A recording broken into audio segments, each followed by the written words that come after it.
In 63 BCE, in a mountain fortress in the kingdom of Pontus, on the shores of the Black Sea, an old king asked his own bodyguard to run him through with a sword. This was not a battlefield accident. It was a request. The king's name was Mithridates VI, and moments earlier, surrounded by enemy soldiers and facing capture by Rome, he had done what he'd done every single day of his adult life to protect himself from exactly this moment. He drank poison, deliberately, on purpose, enough to kill several ordinary men, and nothing happened. He didn't collapse. He didn't convulse. He simply stood there, alive, in a room full of soldiers who had come to take him prisoner, while the one weapon he trusted more than any blade in his arsenal completely failed him.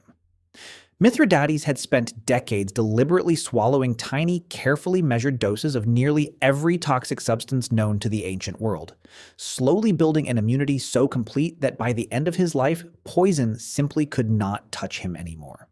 It was, by any measure, one of the strangest and most extreme science experiments in human history, and it worked exactly as intended right up until the one moment he actually wanted it to fail. So how did humans get from foraging berries in the dirt, hoping not to die, to a king spending his entire life immunizing himself against the exact weapon his enemies were most likely to use on him?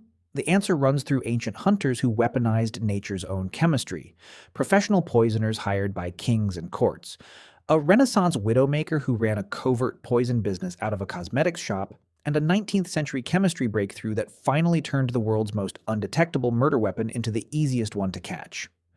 It's a story about how the same substances that heal us have always carried the exact opposite power inside them, and about how thin, terrifyingly thin, the line between medicine and murder has always been. Let's start with the basic science because it explains everything that follows. Nearly every toxic substance in nature exists for a reason that has nothing to do with killing humans specifically. Plants produce toxic compounds to stop insects and animals from eating them. Certain fungi produce them as a byproduct of their own biology. Animals like snakes and frogs produce venom to hunt or to avoid being hunted themselves. Humans didn't invent toxicity.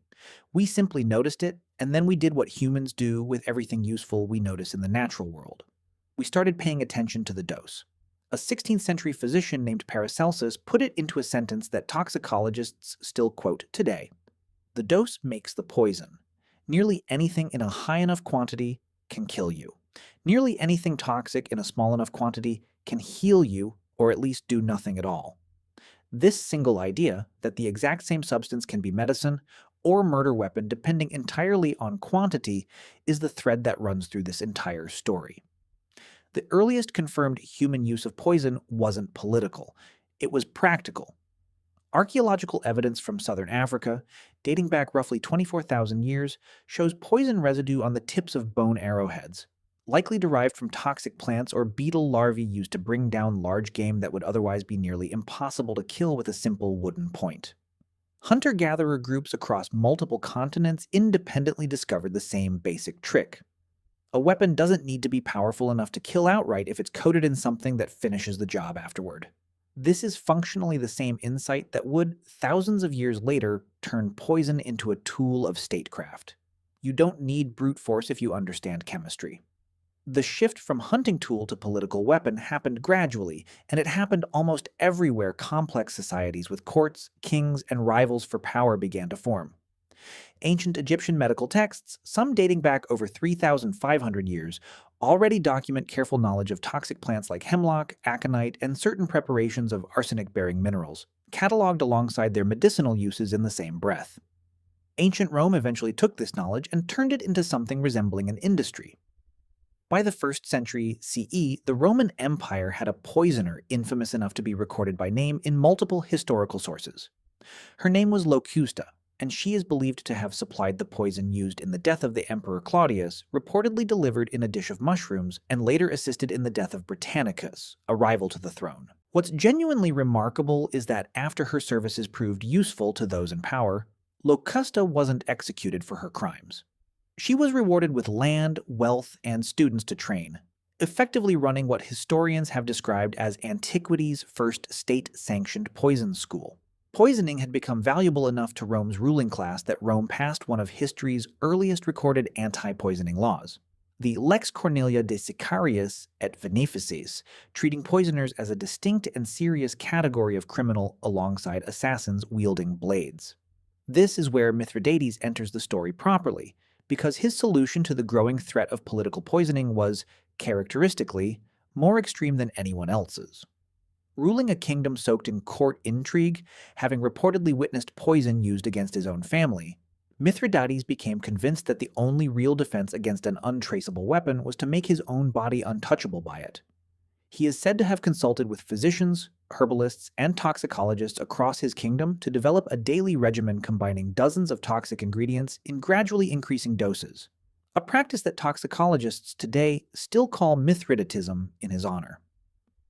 Whether every detail of the ancient accounts is accurate is genuinely debated by historians, but the core practice, gradual sublethal exposure building tolerance, is real, documented pharmacology, and Mithridates may be the first recorded human being to have deliberately engineered it into a lifelong survival strategy. It worked so well that centuries after his death, physicians across Europe were still trying to reconstruct his legendary antidote, a compound they called Mithridatium, believed to protect against virtually any poison. By the time we reach Renaissance Italy, poison had evolved from a court intrigue tool into something closer to an underground commercial industry, and one particular woman turned it into a genuinely sophisticated business. Her name was Giulia Tofana, and operating out of Rome and Naples in the early 1600s, she developed and sold a colorless, odorless liquid disguised as a cosmetic, sold in small vials labeled as skin tonic or holy oil, marketed specifically and discreetly to women trapped in abusive or unwanted marriages. The product, later known as aqua tofana, was primarily arsenic-based, dosed carefully enough to mimic the symptoms of natural illness rather than sudden death, administered gradually over days or weeks by women who had no other legal path out of dangerous marriages in a society that gave them almost no rights at all. Historical estimates, though impossible to verify precisely, suggest Tofana's network may have been connected to hundreds of deaths across multiple decades before Roman authorities finally caught up with her. She was eventually executed, but the demand her business met, women with no legal recourse against violent husbands, tells you something uncomfortable about why poison became historically associated with women as a weapon far more than the sword or the blade ever was. Poison didn't require physical strength. It required proximity, patience, and access to a kitchen or a cup, which meant it was, in a very real sense, one of the only violent options available to people with almost no other power at all. For most of human history, this is precisely what made poison so effective and so feared. It was, in the most literal sense, the perfect crime. Someone could die over days or weeks, showing symptoms that looked exactly like disease, exhaustion, or a weak constitution, and the only person who ever really knew what happened was the poisoner. Courts across Europe employed official food tasters for exactly this reason, and wealthy families obsessed over items believed to detect poison on contact, including so-called unicorn horns, which were almost always narwhal tusks, and bezoar stones, hardened mineral deposits found in the stomachs of goats, both believed incorrectly, to neutralize toxins the moment they touched a poisoned cup. None of this actually worked, but the fact that it existed at all tells you how much psychological power poison held over the ruling classes of the ancient and medieval world.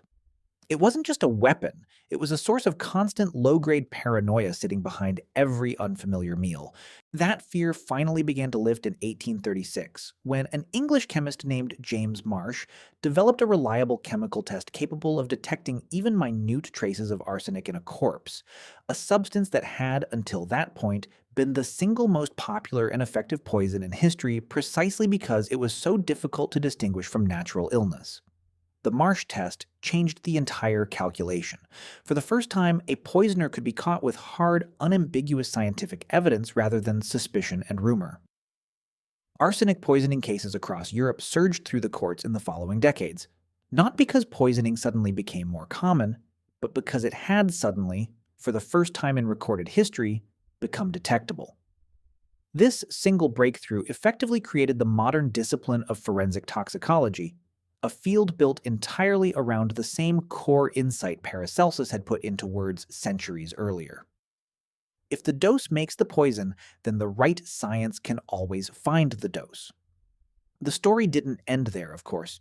It simply moved into new, more sophisticated chemistry.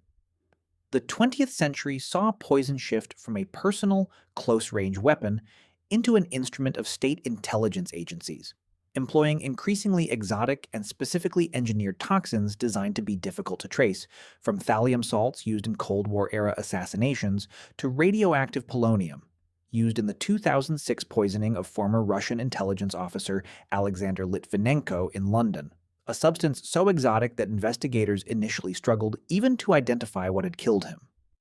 More recently, Novichok, a class of nerve agent developed by the Soviet Union specifically to evade international chemical weapons detection, has been linked to several attempted assassinations, continuing a pattern that stretches back, in a direct and unbroken line, to a Roman poisoner rewarded with land for a job well done nearly 2,000 years earlier.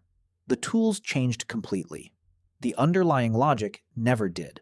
Looking back across this entire arc, from a hunter coating an arrowhead in the venom of a beetle larva to a state intelligence agency engineering a nerve agent specifically designed to defeat modern forensic science, the story of poison is really the story of a single, uncomfortable truth that Paracelsus put into words 5 centuries ago, and that humans have been quietly exploiting ever since. The line between what heals you and what kills you was never about the substance itself. It was always only about the hand measuring the dose.